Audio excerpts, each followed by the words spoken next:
ഇറാന്റെ മുൻ പ്രസിഡന്റിനെ അധ്യക്ഷനാക്കി ഇറാന്റെ ഭരണം അട്ടിമറിക്കാൻ വേണ്ടി അമേരിക്ക പയറ്റിയ തന്ത്രം പൊളിഞ്ഞു. അതിൻ്റെ രഹസ്യങ്ങൾ ചോരുകയും അത് റിപ്പോർട്ടായിട്ട് പുറത്തു വരികയും ചെയ്തു. ലോകത്തെ അതിശയിപ്പിക്കുകയും അമ്പരപ്പിക്കുകയും ചെയ്യുന്ന പ്രവർത്തനങ്ങൾ ലോകം അറിയാത്ത രീതിയിൽ വളരെ രഹസ്യമായി, അതീവ രഹസ്യമായി തന്നെ ഇറാനെതിരെ അമേരിക്കയും ഇസ്രായേലും ആസൂത്രണം ചെയ്ത് നടപ്പിലാക്കാനായിരുന്നു തീരുമാനിച്ചത്. 3 ഘട്ടങ്ങളാണ് ഇറാൻ്റെ ഭരണമാറ്റവുമായിട്ട് ബന്ധപ്പെട്ട് അവിടുത്തെ ആക്രമണ രീതികളും അതിൻ്റെ തുടർച്ചയായിരിക്കുന്ന പ്രവർത്തനങ്ങളും എങ്ങനെ വേണം എന്നുള്ളത് ഏറെക്കുറെ പൂർത്തീകരിച്ചത്. നജാദായിരുന്നു അവരുടെ ലക്ഷ്യം, അഥവാ നജാദിനെ പ്രസിഡന്റ് ആക്കുക എന്നുള്ളതാണ് ഉദ്ദേശം. നജാദ് ഇതിനു മുൻപ് പ്രസിഡന്റ് ആയതാണ്. 2005 മുതൽ 2013 വരെ ഇറാൻ്റെ പ്രസിഡന്റ് ആയിരുന്നു അഹമ്മദ് നജാദ് എന്ന് പറയുന്ന ആൾ. അപ്പോൾ അയാൾ പിന്നീട് 2009 കാലഘട്ടത്തിൽ ആ തെരഞ്ഞെടുപ്പൊക്കെ വന്ന സമയത്ത് 2009 തെരഞ്ഞെടുപ്പിൽ പിന്നെ വ്യാപകമായ രീതിയിൽ കൃത്രിമം നടന്നിട്ടുണ്ട് എന്ന് എതിർപക്ഷം ആരോപിക്കുകയും വലിയ രീതിയിൽ പ്രശ്നങ്ങൾ ഉണ്ടാവുകയും വെടിവെപ്പ് കാര്യങ്ങൾ നടക്കുകയും ഒരുപാട് പേർ കൊല്ലപ്പെടുകയും ചെയ്തു. ആത്മീയ നേതാക്കൾ പിന്നീട് അതിന് ശേഷം അവിടുത്തെ ആയത്തുള്ള അലി ഖംനായി എന്ന് പറയുന്ന ആത്മീയ നേതാവുമായിട്ടും അവിടുത്തെ സൈനിക മേധാവികളായിരിക്കുന്ന അല്ലെങ്കിൽ IRGCയുമായിട്ട് ബന്ധപ്പെട്ടവരുമായി നല്ലൊരു ബന്ധം സ്ഥാപിക്കാൻ വേണ്ടിയിട്ട് പിന്നീട് നജാദിന് സാധിക്കാതെ പോയി. ഒരു ഏകാധിപത്യ രീതിയിലോ അതല്ലെങ്കിൽ ഇപ്പോഴത്തുള്ള ആത്മീയ സംവിധാനം, മതപരമായിരിക്കുന്ന സംവിധാനത്തിന് ഏറെക്കുറെ യോജിക്കാത്ത തരത്തിലോ ഉള്ള നിലപാടായിട്ട് പോവുകയും അതോടൊപ്പം തന്നെ 2018 ഇയാളെ ഈ വിഷയവുമായിട്ട് ബന്ധപ്പെട്ട് അതായത് യൂറോപ്യൻ രാജ്യങ്ങളടക്കമുള്ള ഇറാൻ്റെ ശത്രു രാജ്യങ്ങൾക്ക് പല കാര്യങ്ങളും പറഞ്ഞു കൊടുക്കുകയോ അല്ലെങ്കിൽ അപ്രതീക്ഷിതമായിരിക്കുന്ന സന്ദർശനം നടത്തുകയോ ചെയ്തിട്ടുണ്ട് എന്ന് ആരോപിക്കുകയോ അതല്ലെങ്കിൽ തെളിവിൻ്റെ അടിസ്ഥാനത്തിലോ 2018 നജാദിനെ അറസ്റ്റ് ചെയ്തു. ജയിലിൽ അടച്ചു എന്ന റിപ്പോർട്ടുണ്ട്, വീട്ടു തടങ്കിലാണ് എന്നുള്ള റിപ്പോർട്ടുണ്ട്. പിന്നീട് അദ്ദേഹം മത്സരിക്കാൻ വേണ്ടി ശ്രമം നടത്തി, അതിൽ നിന്ന് മോചിപ്പിക്കപ്പെട്ടു എന്നാണ് പറയുന്നത്. പിന്നീട് പ്രസിഡന്റായിട്ട് വീണ്ടും മത്സരിക്കാനുള്ള ശ്രമം 2017 2021 നടത്തി. ഇയാളുടെ നോമിനേഷൻ തള്ളപ്പെട്ടു പോയി. അവിടുത്തെ പ്രസിഡന്റായിട്ട് മത്സരിക്കണമെങ്കിൽ പ്രധാനമായിരിക്കുന്ന കാര്യം എന്ന് പറയുന്നത് അവിടുത്തെ ആത്മീയ നേതാവായിരിക്കുന്ന ആയത്തുള്ള അലി ഖംനായി അല്ലെങ്കിൽ വേറെ ഏതെങ്കിലും ആത്മീയ നേതാവാണെങ്കിൽ അദ്ദേഹത്തിൻ്റെ കീഴിൽ പ്രവർത്തിക്കുന്ന ഗാർഡിയൻ കൗൺസിലിൻ്റെ അംഗീകാരം വേണം. അവർ ആക്കുകയാണെങ്കിൽ ഒരിക്കലും അത് സ്വീകരിക്കപ്പെടില്ല. നമ്മൾ ഇവിടെ നിന്ന് പറയുന്ന സമയത്ത് നമ്മുടെ ഇലക്ഷൻ കമ്മീഷൻ്റെ അനുമതി ഇല്ലാതെ നമ്മൾ ഒരിക്കലും എന്ത് ചെയ്യാൻ പറ്റില്ല, മത്സരിക്കാൻ വേണ്ടി പറ്റില്ല. നോമിനേഷൻ കൊടുക്കുന്ന ഇലക്ഷൻ കമ്മീഷനുമായിട്ട് ബന്ധപ്പെട്ട ഉദ്യോഗസ്ഥൻ്റെ കയ്യിലാണ്. ഉദ്യോഗസ്ഥനെ സ്വീകരിച്ചിട്ടില്ലെങ്കിലോ പിന്നീട് ഒരിക്കലും മത്സരിക്കാൻ പറ്റില്ല എന്നുള്ള കൃത്യമാണ്. വ്യത്യസ്തമായിരിക്കുന്ന കാരണങ്ങളും സാഹചര്യങ്ങളുടെ അടിസ്ഥാനത്തിലൊക്കെ ഒരുപാട് നോമിനേഷൻ തള്ളപ്പെട്ടു പോകാറുണ്ട്. ആ തള്ളപ്പെട്ടു പോകുന്ന പോലെ തന്നെ പ്രസിഡന്റിനെ നോമിനേറ്റ് ചെയ്യേണ്ടത് അല്ലെങ്കിൽ സ്വീകരിക്കേണ്ടത് ഗാർഡിയൻ കൗൺസിലാണ്. ഗാർഡിയൻ കൗൺസിൽ ഇയാൾ അയോഗ്യനാക്കിയത് കൊണ്ട് 2017 2021 പ്രസിഡന്റ് തെരഞ്ഞെടുപ്പുമായിട്ട് ബന്ധപ്പെട്ട് അയാൾക്ക് മത്സരിക്കാൻ വേണ്ടി സാധിക്കാതെ പോന്നു. അതോടുകൂടി ഇറാൻ ഗവൺമെൻറ്റുമായി ബന്ധപ്പെട്ടും ഇറാൻ്റെ IRGCയുമായിട്ട് ബന്ധപ്പെട്ടും അയാൾ അകന്നു നിന്നത് ഒരു പ്രതിപക്ഷത്തിൻ്റെ സ്വഭാവ രീതികൾ അയാളിൽ പ്രകടമായി എന്നുള്ളതാണ്. ഇത് വേണ്ട വിധം ഇസ്രായേലും അല്ലെങ്കിൽ അമേരിക്കയും അല്ലെങ്കിൽ രണ്ടുപേരും ഒരുമിച്ചും ഉപയോഗപ്പെടുത്തി എന്നാണ് റിപ്പോർട്ടിൽ പറയുന്നത്. 3 ഘട്ടങ്ങൾ ആ രീതിയിൽ എന്താണെങ്കിലും ഇറാനും ഭരണം അട്ടിമറിക്കാൻ വേണ്ടി പറ്റും. കാരണം സൈനികപരമായിരിക്കുന്ന സാമ്പത്തികപരമായിരിക്കുന്ന വലിയ ശക്തിയും ബലവും എല്ലാ കാലത്തും അമേരിക്കക്കുണ്ട്.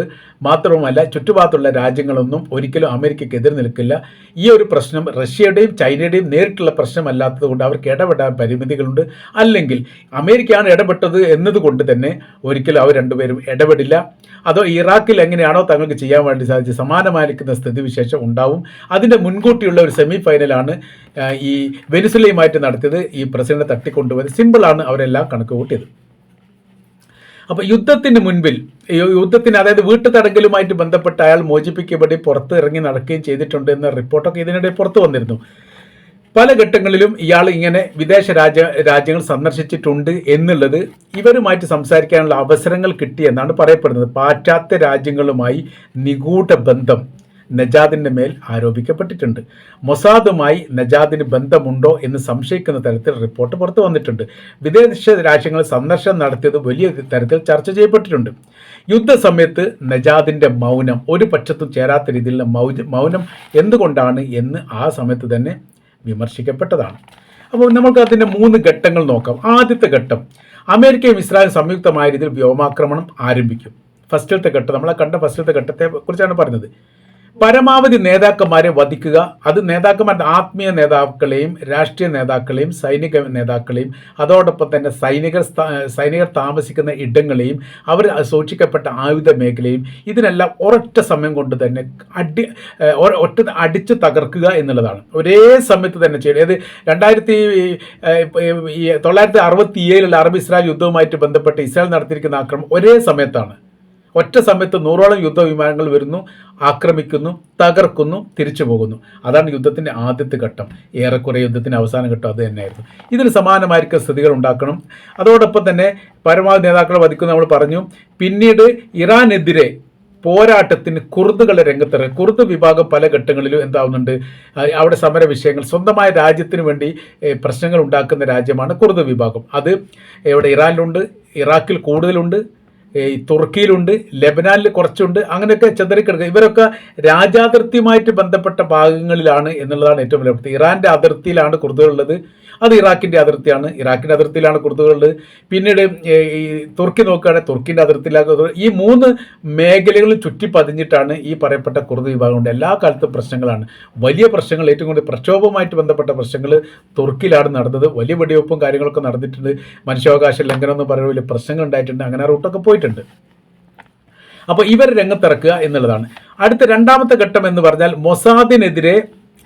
മൊസാദിനെ ഉപയോഗിച്ചുകൊണ്ട് സർക്കാർ വിരുദ്ധത അവിടെ പ്രക്ഷോഭം നടത്തുന്നവരെ പ്രോത്സാഹിപ്പിക്കുക.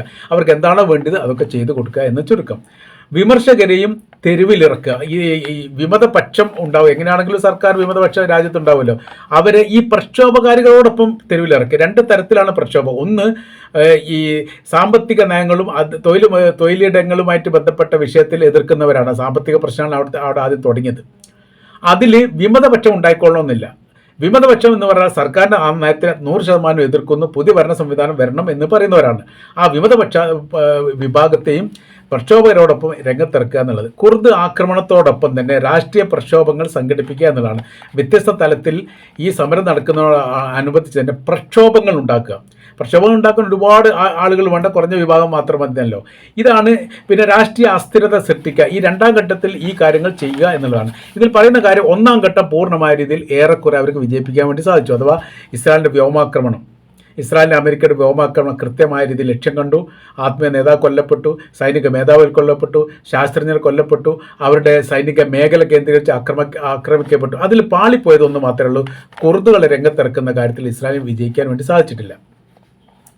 പിന്നീട് 2ാം ഘട്ടം ഈ മൊസാദിനെ ഉപയോഗിച്ചുകൊണ്ട് സർക്കാർ വിരുദ്ധത പ്രോത്സാഹിപ്പിക്കുക. അതുമായിട്ട് ബന്ധപ്പെട്ടാണ്. ഒരു പരിധി വരെ അത് വിജയിച്ചു, ഒരു പരിധി കഴിഞ്ഞ സമയത്ത് അതും പരാജയപ്പെട്ടു. ഏറെക്കുറെ 1ാം ഘട്ടത്തിൽ വിജയിച്ച പോലെ 2ാം ഘട്ടത്തിൽ വിജയിച്ചിട്ടില്ല എന്നുള്ളതാണ്. പിന്നീട് ഈ അക്രമത്തെ കടുപ്പിക്കുക, അല്ല സ്ട്രോങ് ആക്കാൻ വേണ്ടിയിട്ട് ഉള്ള തീരുമാനം. പിന്നെ രാഷ്ട്രീയ സമ്മർദ്ദം കൂട്ടുക, സാമ്പത്തിക നഷ്ടം വരുത്തുക, വൈദ്യുതി അടക്കമുള്ള അടിസ്ഥാന മേഖലയെ തകർക്കുക. ആ സമയത്തെല്ലാം ഭരണകൂടം തകരും എന്ന് എന്ത് ചെയ്യുന്നു, ഇറാൻ കണക്കൂട്ടുന്നു. അപ്പോൾ എന്ത് ചെയ്യാം, ഈ പറയപ്പെട്ട നജാദിനെ പ്രസിഡന്റ് ആക്കിയിട്ട് പുതിയ ഭരണ സംവിധാനത്തെ അധികാരത്തിലേക്ക് എത്തിക്കുക. ശേഷം ഇറാൻ്റെ നിയന്ത്രണം പൂർണ്ണമായിട്ട് പിടിച്ചെടുക്കുക. അപ്പോൾ എന്തുണ്ടായി, ഇഷ്ടംപോലെ സൈനികരെത്തി, സംവിധാനങ്ങളെത്തി. അമേരിക്കയുടെ സൈനികർ അങ്ങോട്ട് രംഗപ്രവേശനം ചെയ്യും. അവരുടെ സൈനികർ വീണ്ടും പുനരുദ്ധാരണം ചെയ്യുന്ന ഒരു സംവിധാന കാര്യങ്ങൾ ഉണ്ടാക്കും. ആ രീതിയിലേക്ക് മാറ്റി. ഏതുപോലെ സിറിയയിൽ സംഘടിപ്പിച്ച പോലെ. സിറിയയിൽ എന്താ ഉണ്ടായത്, സിറിയയിൽ സൈനികർ ഏറ്റവും ഒടുവിൽ ആക്രമണം നടത്തിയിട്ടൊന്നുമില്ല. സിറിയൻ സൈനികർ ഓട്ടോമാറ്റിക്കായിട്ട് കൂട്ടം കൂടിയിട്ട് കൂറുമാറിയിട്ട് ഇപ്പോഴത്തെ ഭരണ സംവിധാനത്തോട് പിന്തുണ പറഞ്ഞു. അപ്പോൾ സൈനിക കമാൻഡർമാർ, സൈനിക മേധാവികൾ, സൈനികരടക്കുന്ന വലിയൊരു വിഭാഗം രക്തരൂക്ഷിതമായിരിക്കുന്ന യുദ്ധത്തിൽ നിന്ന് ഒഴിവായി. അവർ രക്ഷപ്പെട്ടു, ഭരണം അട്ടിമറിഞ്ഞു, അവർക്ക് ജോലിയും കിട്ടി, സുഖമായി ജീവിക്കുന്നു. ആ തരത്തിലേക്ക് മാറ്റാൻ വേണ്ടിയിട്ട് അവർ ശ്രമം നടത്തി 3ാം ഘട്ടത്തിൽ. അപ്പോൾ 3ാം ഘട്ടത്തിൽ നടത്തിയ ശ്രമങ്ങൾ യഥാർത്ഥത്തിൽ എല്ലാം പാളിപ്പോയി. ഒന്നും വിജയിക്കാൻ വേണ്ടി സാധിച്ചിട്ടില്ല. ഈ നജാദ് യഥാർത്ഥ സർക്കാർ വിരുദ്ധനായതുകൊണ്ടാണ് ഇസ്രായേലിനും അമേരിക്കക്കും വലിയ താല്പര്യം ഉണ്ടായത്. സർക്കാർ വിരുദ്ധനാവാനുള്ള കാര്യം എന്ന് പറയുന്നത് ഇലക്ഷനിൽ മത്സരിക്കാൻ വേണ്ടിയിട്ട് അയാൾക്ക് അനുമതി നൽകിയിട്ടില്ല എന്നതിനാലാണെന്ന് പറയപ്പെടുന്നു. IRGC എന്ന് പറയുന്ന ഇറാനിയൻ റവല്യൂഷൻ ഗാർഡ് കോപ്പ് അവരെന്ത് ചെയ്തിട്ടില്ല, വേണ്ട വിധം പരിഗണിച്ചിട്ടില്ല എന്നുള്ള അഭിപ്രായം പറഞ്ഞു. 2 പ്രാവശ്യം വധശ്രമം നടത്തിയിട്ടുണ്ട് എന്നൊക്കെ പറയപ്പെടുന്നു. തിരഞ്ഞെടുപ്പ് അഴിമതിയുമായിട്ട് ബന്ധപ്പെട്ട കാര്യമാണ് അവിടെ ഏറ്റവും കൂടുതൽ നജാദിനെ സംബന്ധിച്ചിടത്തോളം വിഷയമായത്. അപ്പോൾ ഇത് ആരും അറിയാത്ത രീതിയിലുള്ള, അതായത് 1979 ഇസ്ലാമിക വിപ്ലവ സമയത്ത് ഭരണാധികാരിയെ തിരിച്ചു കൊണ്ടുവരിക എന്നുള്ളൊരു ശ്രമമൊക്കെ നടത്തിയിരുന്നു. പഹ്ലവി ഭരണകൂടം അത് സ്ഥാപിച്ചെടുക്കുക. പഹ്ലവി ഭരണകൂടത്തെ സ്ഥാപിച്ചെടുത്തുകൊണ്ട് മുൻപ് എങ്ങനെയായിരുന്നു പഹ്ലവി ഭരണകൂടം ഉണ്ടായിരുന്ന കാലത്തുള്ള പ്രത്യേകത എന്ന് പറഞ്ഞാൽ ഇസ്രായേലിനെ ഇറാൻ അംഗീകരിച്ചിരുന്നു ആ കാലത്ത് 79 മുൻപ്. 80 ഇസ്ലാമിക 79 മുമ്പ് 79 ഇസ്ലാമിക വിപ്ലവം നടന്നു.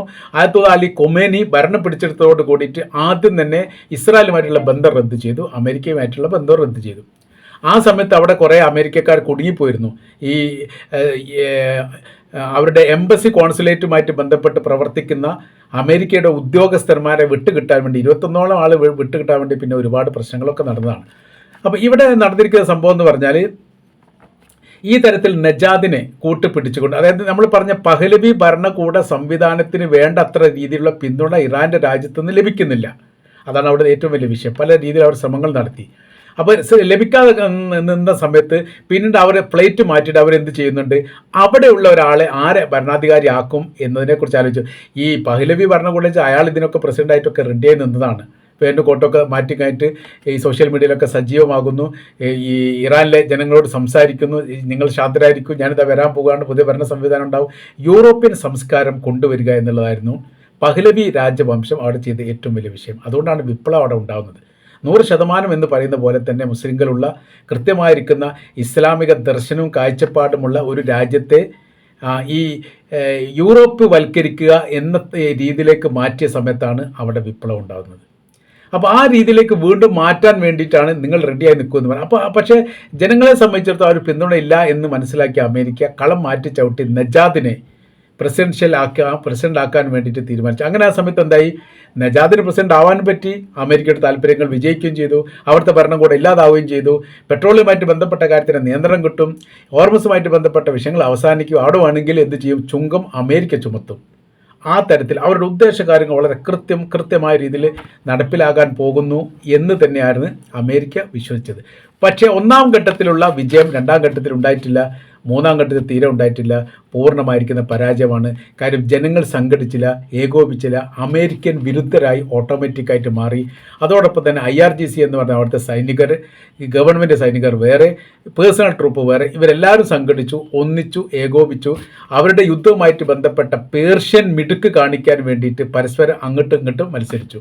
അതിലവർ വിജയിക്കുകയും ചെയ്തു. അതോടുകൂടി അമേരിക്കയുടെ സ്വപ്നങ്ങൾ കടലിൽ മുങ്ങിത്താന്നു. രക്ഷപ്പെടാൻ പറ്റാത്ത വിധം അവരിപ്പോഴും മുങ്ങിക്കൊണ്ടിരിക്കുകയാണെന്നുള്ള യാഥാർത്ഥ്യം.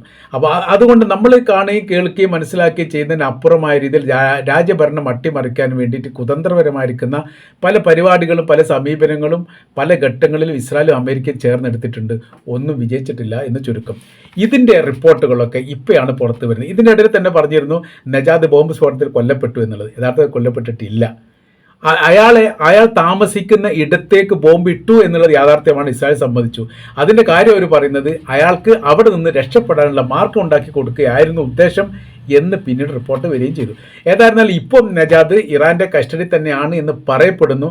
ഇനി അദ്ദേഹം ജയിലാണോ എന്നുള്ള പേര് പറഞ്ഞിട്ടില്ല. അമേരിക്കയെ സംബന്ധിച്ചിടത്തോളം ഈ ദൗത്യം 100% പരാജയമായിരുന്നു എന്നുള്ളത് ഈ ഗാർഡിയൻ അടക്കമുള്ള പത്രങ്ങൾ ഈ വിഷയമായിട്ട് ബന്ധപ്പെട്ട് റിപ്പോർട്ട് ചെയ്യുന്നു.